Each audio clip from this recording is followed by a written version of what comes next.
We're going to start off with our first keynote, and I'm very excited about that.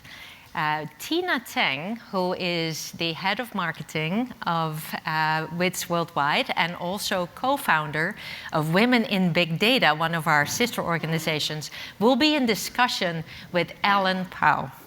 Now, I've been a fan of Ellen since 2012, when she challenged the VC world for biased hiring and promotion practices.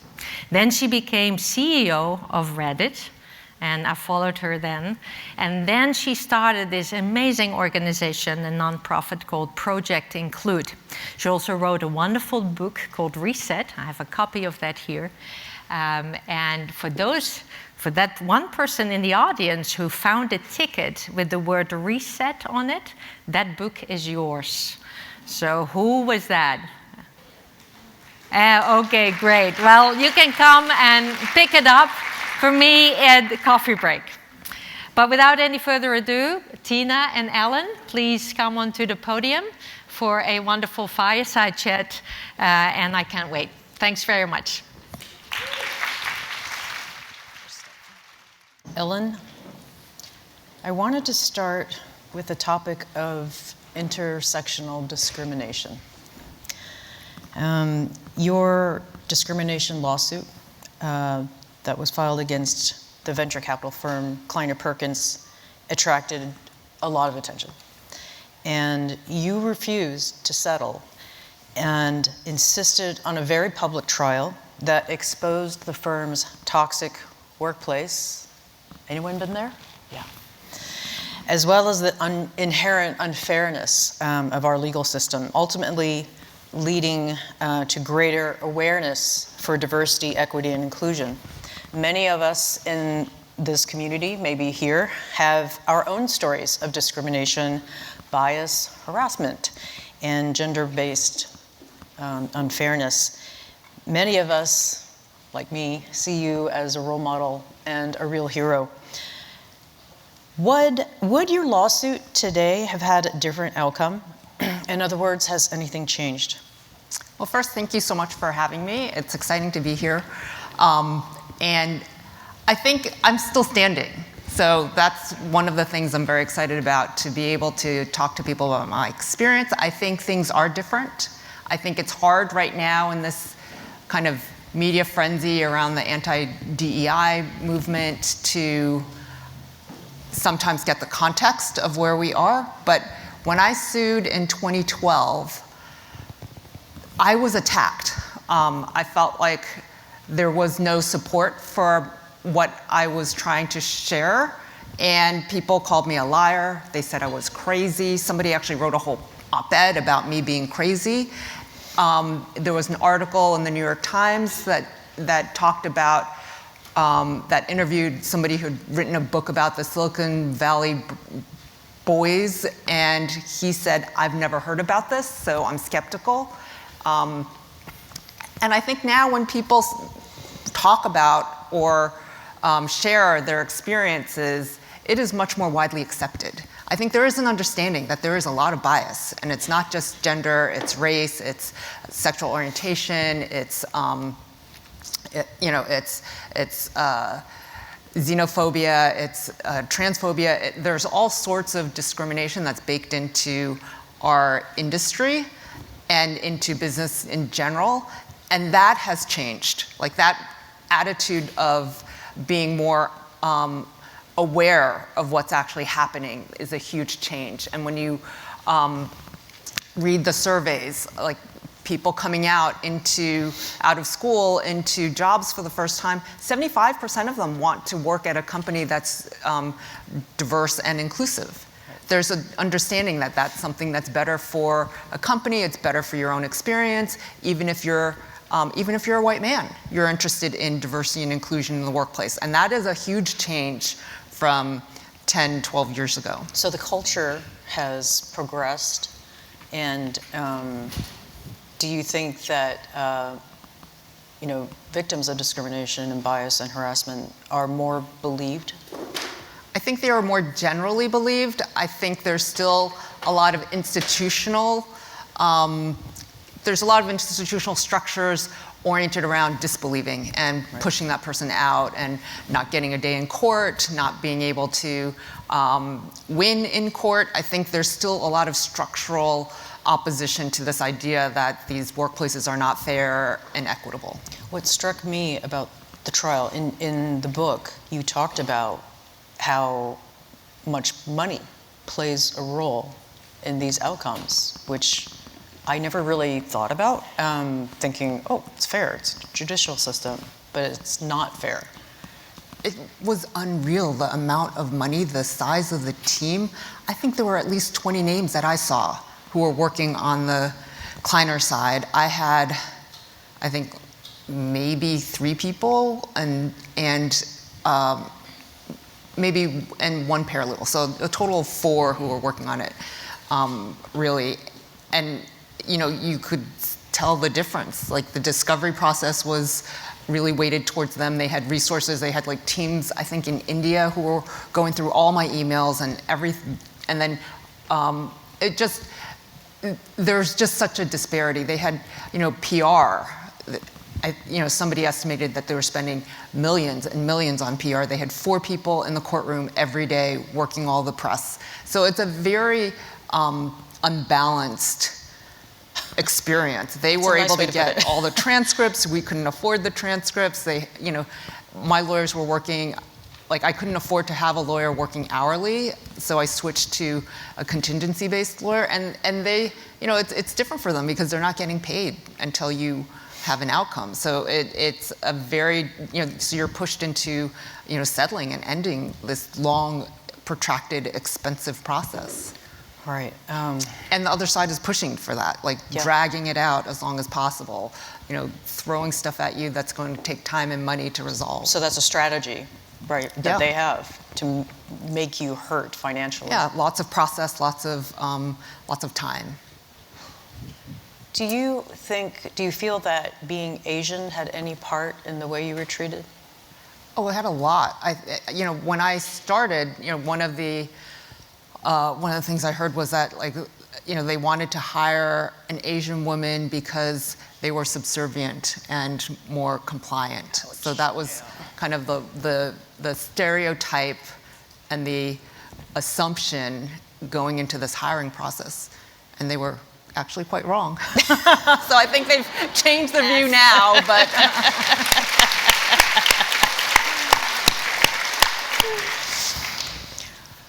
Let's talk about leadership. So being a leader can often be idealized in the media: power, pay, perks. What's less talked about are the responsibilities, the burdens, pressure, stress, very complex issues that you face every day, and with no real black or white way to solve them. So as the interim CEO of Reddit, you implemented changes in policy that were quite controversial at that time in social media, such as banning revenge porn and hate-based communities that promoted harassment off the site. And these changes generated not only criticism of you in public, but also resulted in you and your family being physically threatened. And yet you went through these times with great humanity and grace. I wondered what advice that you would share with our audience about how you navigate stressful situations, careers, and living with dignity and intention.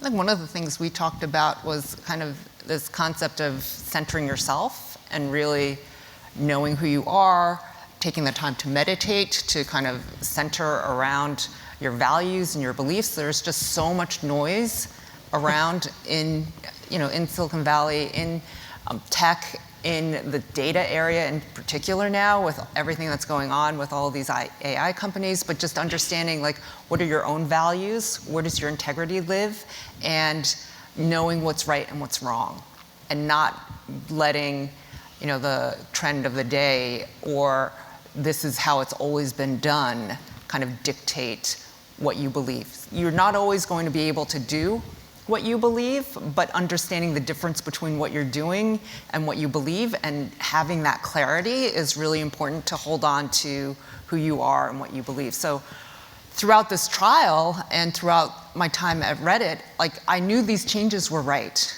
Like, I knew there was bias. I knew there was discrimination. I knew that this was happening not just to me, but to all the other women at Kleiner. And I felt like I needed to, to push for change. And there was no way that it was going to happen unless it came out into a broader environment where other people could weigh in, because I alone had raised all these issues and change wasn't happening.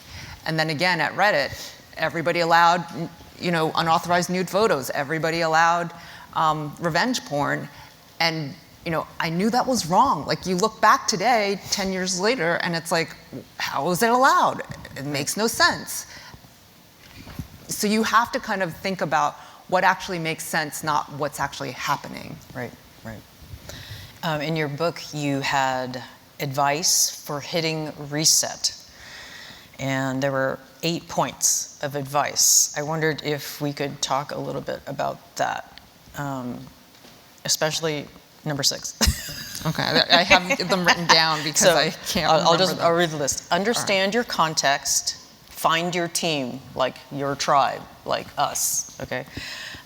Pick your battles, take a job, not the promise of a job, understand what you're getting into, and 6, my favorite, have an FU fund. Did you write that down? FU fund. Don't reject opportunities because you suspect they're tied to your race or gender. Take the opportunity. And 8, help others. Let's talk about 6. FU fund. What is the importance of financial independence? It's 2 things. One, it's peace of mind. It's like knowing, and we talked about this earlier too, just knowing that you're not locked into this job. It's knowing that you are, you have the flexibility to do something else. And I think the second point is, like, you're not falling into the trap.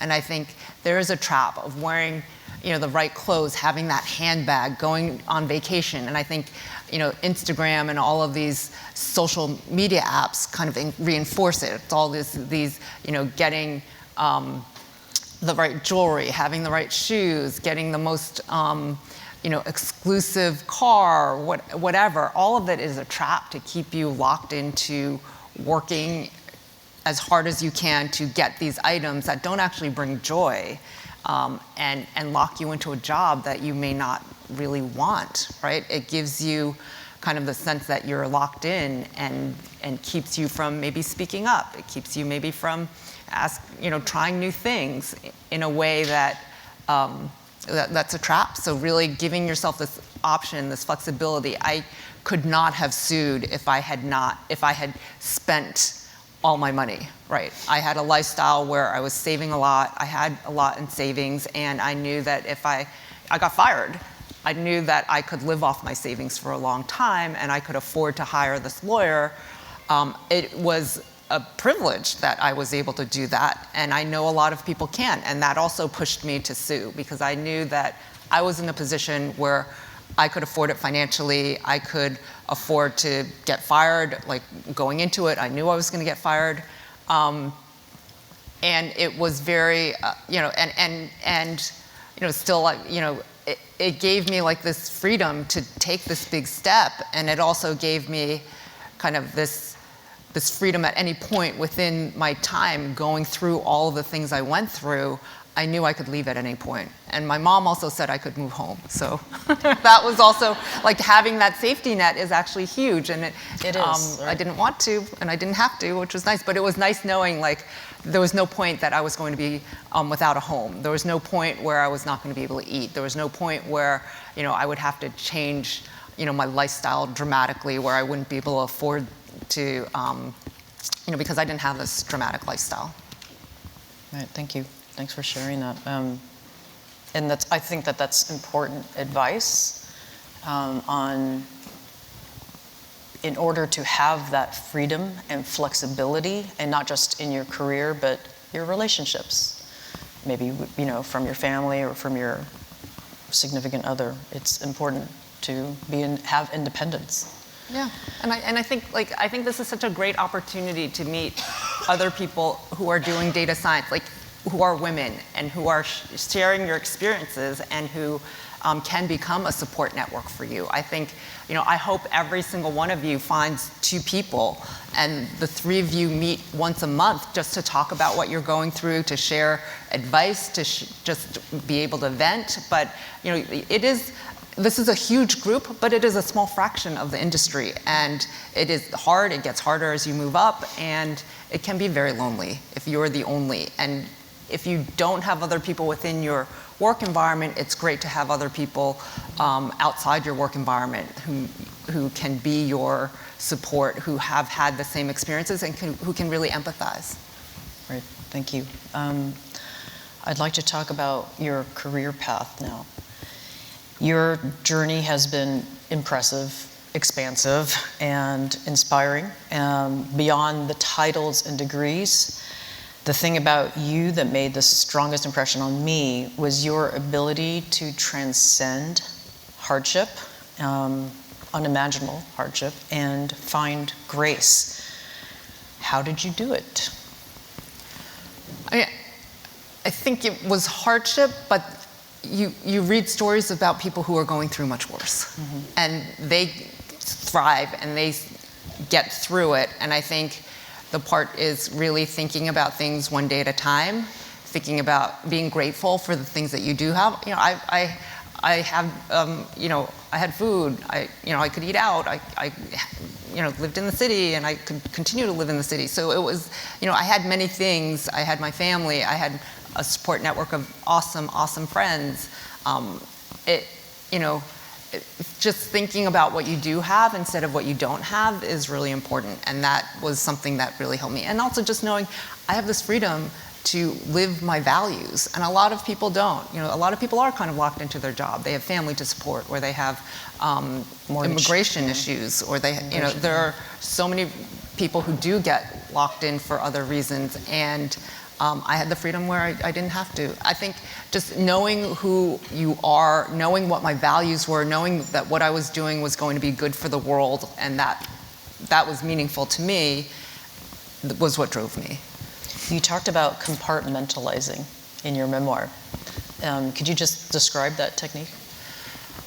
For me, it wasn't like intentional, but I would just think about, like, there were things that happened to me where I just couldn't process. Like, I could talk about it, or I could, you know, but it was just constant, like, you know, being shut out of meetings, being invited and then disinvited, being, you know, having my friend brought in and then being disinvited to the meeting, you know, just, and you can't explain it, you can't stop it, like, there's nothing you can do about it. I would put it in a box. I'd be like, I know that's not good, I can't process it, I can't do anything about it, I'm just gonna put it in a box. And I would just mentally imagine it going to the box and closing the lid. And just, like, I know it's not good, it's out of my hands, I don't wanna spend a lot of time thinking about it and getting stressed out about it. I'm gonna put it in the box. I know that person's not a good person to me. I know that this is not a good place for me. I can't leave right now. I'm in the middle of this lawsuit. I'm going to put it in the box, and then, like, hopefully I'll deal with it at some other point. Do you ever do like a ritual burning of the box? Can we go do that right now? No. I did, when I went to, like, at one point I went to visit a friend in Hawaii, and I was just on the water and, you know, just floating, and in my mind I was like, I'm going to dump the box here, and I just, like, mentally and kind of emotionally just let go of that box, and it was, you know, didn't have to look at the stuff again. I knew what it was, you know, and I had done my share to try to fix it, and it was just very cathartic. Nice. Let's talk about your groundbreaking, award-winning work for diversity. So in 2016, you became the CEO of Project Include, which is a diversity consulting organization, nonprofit, working with startups so that they can run their companies through the lens of DEI.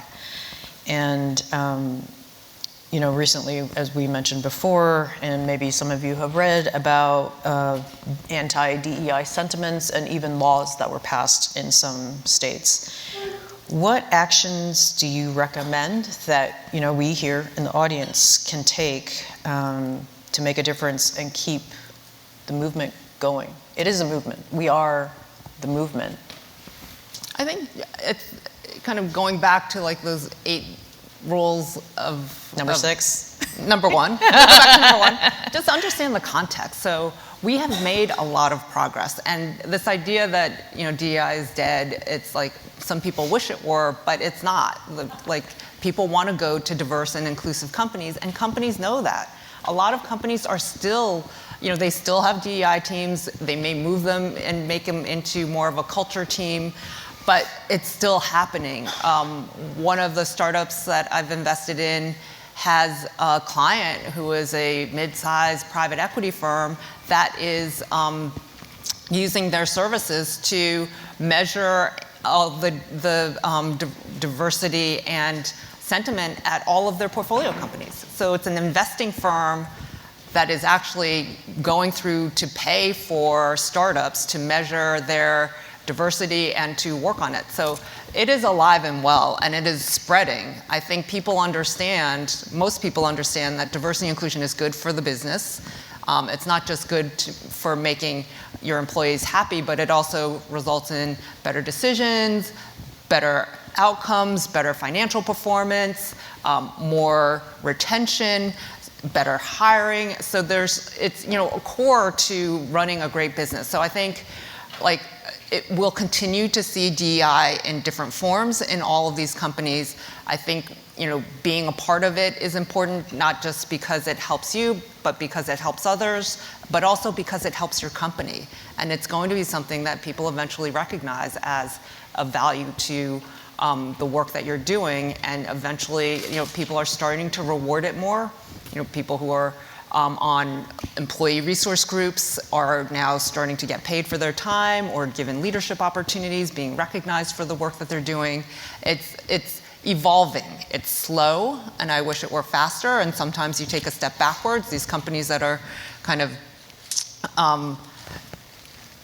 I read an article that lawyers are recommending that you not measure diversity in your companies because of the legal risk. And I think they should also recommend don't hire people, because that brings on legal risk. It's dumb. It just doesn't make sense to me. I think people need to understand that you take on legal risk in everything that you do, but you have to measure the business benefits compared to the legal risk, and in this case, it outweighs it. It's so much. So I think just kind of understanding what's actually going on, what the context is, where the world is going longer term, will help you keep in mind that a lot of these kind of media reports are overblown, and also there's a bunch of people who are just attention getters, and so they're flagging things, but they're not actually changing the way business is being done. It is really hard once that ball gets moving to stop it.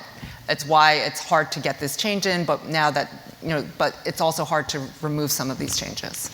And it's also, I think, many of us maybe working in technology positions or in the industry know how technology products get made. And that those products are used by a lot of different kinds of people with different ways of thinking, different perspectives, orientations, expectations.